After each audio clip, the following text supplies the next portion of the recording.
Kaugnay pa rin sa paghahanda para sa pista ng Jesus Nazareno, mapanayam naman po natin ang officer in charge ng Regional Public Information Office ng NCRPO, si Police Major Mirna Diploma.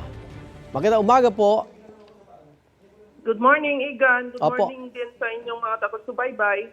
Sa ngayon, ilan na po ang kabuang bilang ng ating mga pulis na nakadeploy po sa pista ng Poong Jesus Nazareno, Major? Nasa mahigit 12,000 kapulisan ang ipapakalat at nasa mahigit 2,000 naman ang mula sa iba pang ahensya ng gobyerno. That will be more than 14,000 personnel. Opo. Magdadagdag pa po tayo ng kapulisan depende sa magiging sitwasyon. May mga namomonitor ba tayong bantas kaugnay sa kapistahan?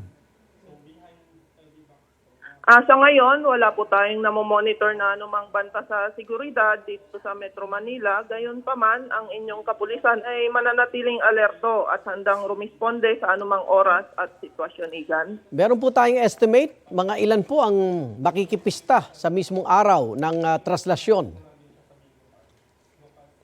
Last year po ay 6.5 million ang mga debotong nakilahok Opo. sa prosesyon at inaasahan naman namin na mas marami pang darating sa January 9 na makikisali sa 5.8 kilometer procession from Quirino Grandstand hanggang sa Quiapo Church, Igan. At sa mga pupunta, ano ho ba dapat nilang hindi gawin? Opo, sa mga lalahok po sa prosesyon, huwag pong magtulakan upang walang masaktan sa pagsasagawa ng prosesyon. Bawal ang sumampa sa andas.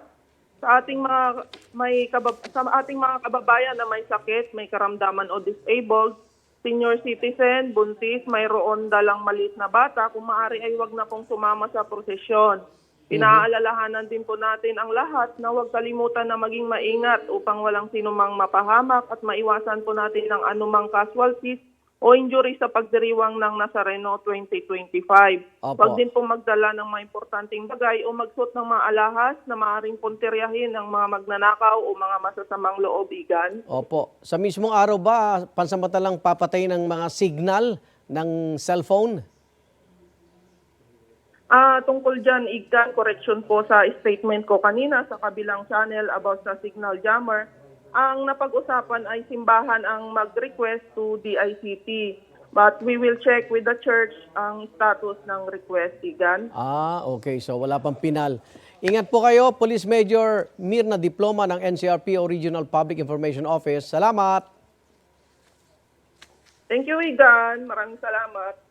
Igan, mauna ka sa mga balita, mag-subscribe na sa GMA Integrated News sa YouTube para sa iba't ibang ulat sa ating bansa.